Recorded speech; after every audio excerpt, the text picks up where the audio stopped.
অন্তরাত্মা কখন আপনাকে বলে? যখন সব শেষ হয়ে যায় তখন আপনাকে বলে, ইয়া আল্লাহ, আমি জাহান্নামে যেতে চাই না, আমি জাহান্নামের যোগ্য অনেক কাজ করেছি, এখন আমি থেমে যাচ্ছি। আর এটাই চূড়ান্ত। তারা আল্লাহর কাছে অনেক প্রিয়, কারণ আল্লাহ জানেন পাপ কতটা গভীর ছিল আর আসক্তি কতটা শক্তিশালী ছিল।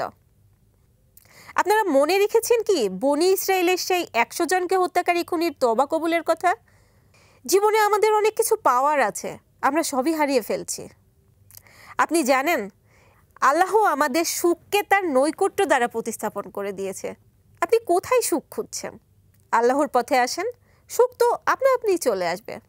আপনি কি জানেন যখন আপনি হারাম থেকে ফিরছেন আর আপনার মনের ভেতরটা যখন আপনাকে বলছে আপনি আর কখনো সে রাস্তায় যাবেন না, তখন আপনি আল্লাহর কাছে অনেক বেশি প্রিয়, অনেক বেশি মর্যাদা সম্পন্ন। আমরা কি পারি না সেই পথটাকে অতিক্রম করে হারামকে দূরে সরিয়ে দিয়ে হালালের পথে চলতে?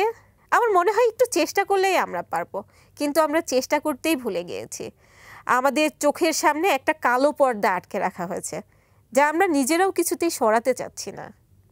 আপনি জানেন যখন আপনি হারাম থেকে ফিরবেন, হালালের পথে চলবেন এবং তখন থেকেই তওবা করে আপনি নিজেকে পরিবর্তন করবেন, তখন আপনি কতটা প্রিয়।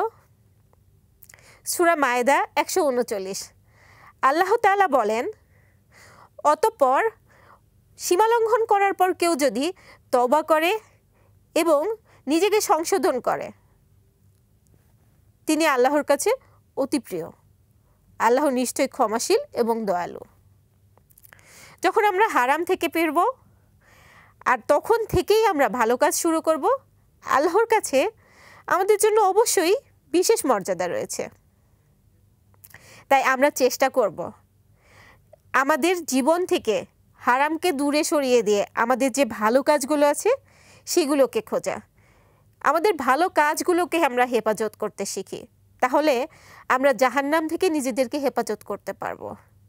আর যদি ভালো লাগে ভিডিওটি আপনার সেই বন্ধুকে শেয়ার করুন যাকে আপনি জাহান্নাম থেকে এবং শয়তানের আকর্ষণ থেকে বাঁচাতে চান।